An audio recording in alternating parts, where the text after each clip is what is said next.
Hello friends, welcome to my YouTube channel Balaji KD education. My name is Kaushal Dubey. हमने time and work lecture series start करी थी। ये time and work series का दूसरा video है। इसमें हम आज टाइप 2 प्रॉब्लम्स को देखेंगे कि किस तरीके से इन क्वेश्चंस को सॉल्व किया जाता है। So without wasting any time let's start this video. So direct question पे आते हैं। A and B can complete a work in 12 days. B and C can complete the work in 15 days. C and A can complete the work in 20 days. तो देखो type 1 से ये कैसे different है। Type 1 में हमको इंडिविजुअली चीज़ों को दे रखा होता था कि A को इतना टाइम लग रहा है, B को इतना टाइम लग रहा है, C को इतना टाइम लग रहा है। यहाँ पर कंबाइंड वे में दे रखा है कि A और B को इतना टाइम लग रहा है, B और C को इतना टाइम लग रहा है, C और A को इतना टाइम लग रहा है। ठीक है, तो जिन लोगों ने भी मेरी पहली वीडियो नहीं देखी है तो आई वुड सजेस्ट कि फर्स्ट वीडियो को जाकर देखें, क्योंकि उसमें बेसिक कॉन्सेप्ट्स को भी समझाया था कि किस तरीके से हम इन क्वेश्चंस को सॉल्व करते हैं। प्लेलिस्ट का लिंक आपको डिस्क्रिप्शन में मिल जाएगा। सो जो दे रखा है उसको हम ट्राई करते हैं यहाँ पर नोट डाउन करने का। ए और बी, बी और सी एंड सी और ए, इनका मेरे को कंबाइंड टाइम दे रखा है, तो यहाँ पे मैं टाइम लिख लेता हूँ। ए और बी को मिलकर टाइम कितना लग रहा है, 12 डेज। बी और सी को लग रहा है 15 डेज, सी और ए को लग रहा है 20 डेज। टाइम के बाद यहाँ पे हम वर्क लिखते हैं और यहाँ पे हम एफिशिएंसी लिखते हैं। अब वर्क हमको कोई एक नंबर लेट करना पड़ेगा क्योंकि कुछ दे नहीं रखा है। तो हम कौन सा नंबर लेट करेंगे? हम वैसे तो कोई भी नंबर लेट कर सकते हैं, बट हम एक ऐसा नंबर लेट करते हैं जो इन तीनों से ईजिली डिवाइड हो जाए। तो इन तीनों से ईजिली डिवाइड होने वाला पहला नंबर आपके माइंड में कौन सा आ रहा है? मेरे माइंड में आ रहा है 60। क्यों आ रहा है? क्योंकि 12 5 60 होता है, 15 4 भी 60 होता है, 23 भी 60 होता है। तो ये एक ऐसा नंबर है जो इनसे ईजिली डिवाइड है। हो सकता है आपके माइंड में 120 आ रहा हो, बिकॉज 12 10 120 है, 15 8 120 है, 26 भी 120 है। तो आप वो भी ले सकते हो, उससे भी आंसर आएगा ना। एफिशिएंसी कैसे कैलकुलेट होगी? अगर a प्लस बी की बात करूँ तो 12 डेज में अगर वो 60 यूनिट्स ऑफ वर्क कर रहा है तो 1 डे में कितना करेगा? 60/12। सिंपल यूनिटरी मेथड से करते हैं ये, तो दैट इज आ गया 5। तो a प्लस बी का जो कंबाइंड एफिशिएंसी आ गई वो आ गई 5। b और c की कंबाइंड एफिशिएंसी कैसे निकलेगी? 60/15 यानी कि 4।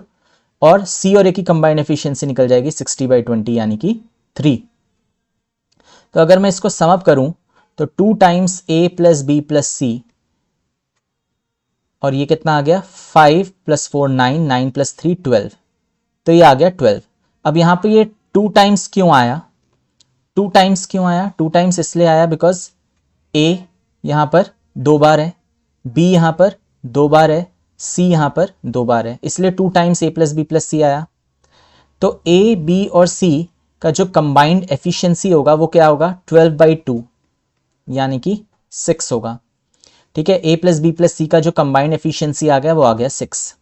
अब पहला पार्ट क्या कह रहा है कि a, b और c can complete the work in how many days. मेरे को कंबाइंड एफिशिएंसी मिल गई, मेरे को वर्क पता है 60 है, तो जब मैं इसको डिवाइड कर दूंगा एफिशिएंसी से, so I will get the time कि उसको 10 डेज लगेंगे काम को कंप्लीट करने में। डिवाइड क्यों किया? फर्स्ट वीडियो में समझाया था कि work is nothing but time into efficiency. तो टाइम निकालने के लिए वर्क को एफिशिएंसी से डिवाइड करना पड़ता है, इसलिए डिवाइड किया।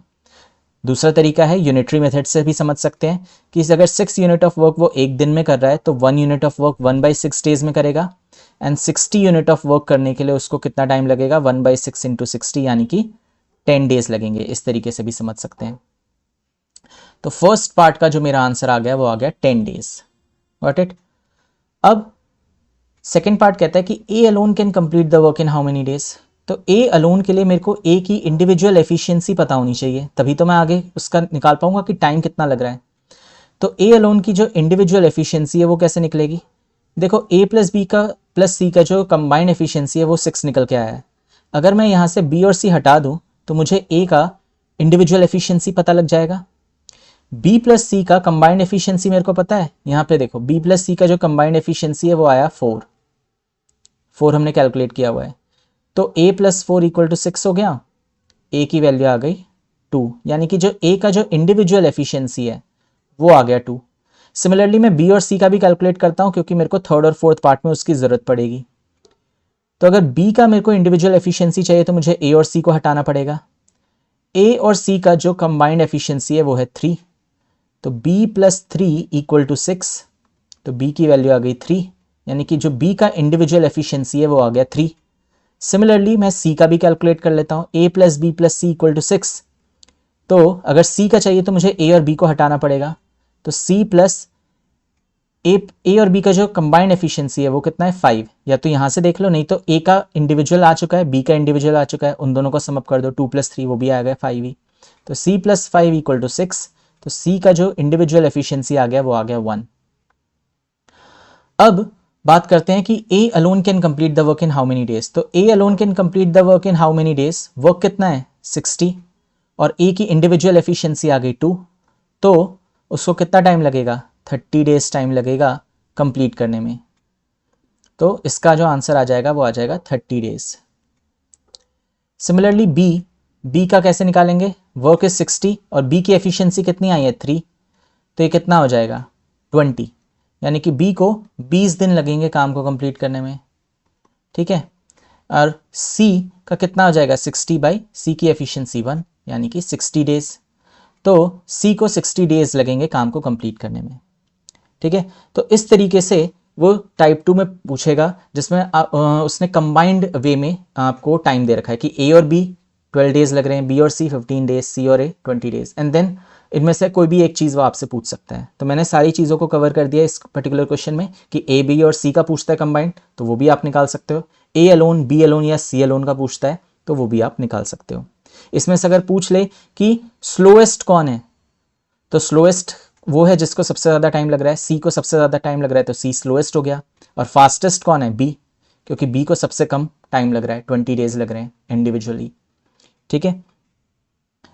So this is all about type 2 problems. Next video में हम टाइप 3 प्रॉब्लम्स को देखेंगे कि उसको किस तरीके से सॉल्व किया जाता है। Thank you for watching this video. अगर आपको ये वीडियो अच्छी लगी हो तो please do like, share and subscribe, and don't forget to press the bell icon, ताकि मेरी आगे आने वाली वीडियोस की नोटिफिकेशंस आपको मिलती रहे। Till then, goodbye and take care.